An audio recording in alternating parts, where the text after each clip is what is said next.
What's up, everybody? Sports Talk Chicago with Joey Christopoulos with your Monday Chicago Sports Quick Hit.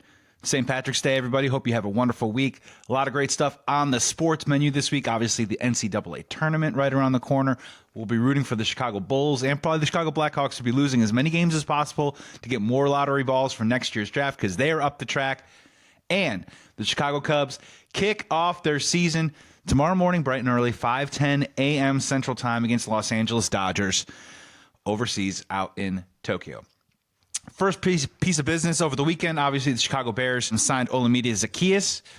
He was wide receiver from the Washington Commanders. Don't blame me if you didn't really know a whole lot about this guy. 5'8", smaller receiver, but a lot of reports are saying that he is one tough guy. And here's my favorite part about it is I honestly really don't care how many receiving yards he picks up for the Chicago Bears next year. Apparently the dude knows how to block. And on the outside zone scheme last year, that was a serious problem. And hopefully he can take guys like Olamide Zaccheaus, who I do not think was a very good outside blocker last year for the Chicago Bears, teach them a thing or two. Maybe the Chicago Bears just got a little bit tougher on the outside when we're talking about block assignment with wide receivers.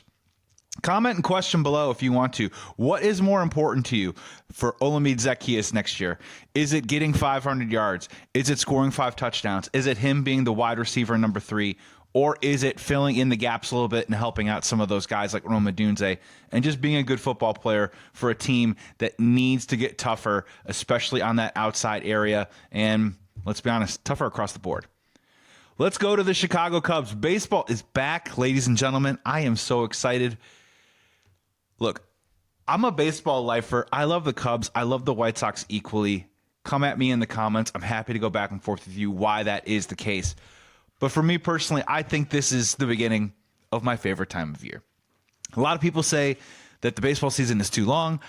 I personally don't understand where they're coming from on that one. For a sport, and in a parlance of our times, when every single day we wake up and we want our social media, we want our same perspectives, our same voices, giving you the content that you want every single day. When you open up your mailbox, I want this, that, the other from everybody else on a daily basis. Chicago Cubs, baseball, it's every single day. You miss a game, guess what? There's one tomorrow. Don't want to watch the one tomorrow? Guess what? There's one the day after that. That's what I absolutely love about baseball. It is a tit for tat. It is a back and forth. You can look terrible one day. You can look great the next day. 162 games. And we're going to learn a lot about the Chicago Cubs team over the course of this season. So I'm not here in getting into bold predictions of how deep I think the Chicago Cubs are going to go into the playoffs. I do think they're a playoff caliber team. On last week's episode, I put them at 88 wins for the season. But I am going to give you 3 bold predictions that I have for the Chicago Cubs in 2025. The first one is, if there is an over-under on Justin Steele wins, and let's say it's 15.5, I'm going over that mark. Justin Steele, this is a guy who continues to pitch. He's been one of the most consistent pitchers the Chicago Cubs have had over the last several years. Granted, last year got off to a bad start when he hurt his hamstring in the first start of the season that sent him back, but he came back, pitched really well. He just didn't have the wins to show for it. Picked up a ton of no decisions. That happens from time to time. But this is a guy who wants to get extended for the Chicago Cubs. He wants that one big bite at that contract extension apple that that's probably the only one that he's going to get, given his age. I think Justin Steele has a huge season. I think he's an all-star. And I think when you look up and you say, hey, Justin Steele is pitching today, I think the Chicago Cubs have a great chance of winning on that day. I got him over the 15.5 mark on wins. Book it right now. I'm thinking 16 to 17 wins for Justin Steele. My second bold prediction for the Chicago Cubs is they have not had a player hit over 30 home runs for them in quite some time. I think that player this year is going to be Kyle Tucker. That's right.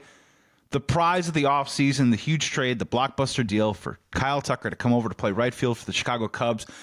I think he's aligned to have a huge season. If we're saying 30.5 home runs, I think he flies over that mark. I'm actually going to go and be so bold and say I think he hits 37 home runs for the Chicago Cubs this year. He is an all-star. He plays gold glove caliber defense. And this is the big marker for the Chicago Cubs this year because Kyle Tucker, mild-mannered Kyle Tucker, mentally tough, leader, not high maintenance at all. If there is ever a time to spend big on a player to lock up a guy, Kyle Tucker just might be that guy. And if he puts together that kind of huge season for the Chicago Cubs, we are about to find out exactly what the threshold is pain-wise for Tom Ricketts to pay up and pay a guy like Kyle Tucker. I think he's going to age well. I think he's in the prime of his career.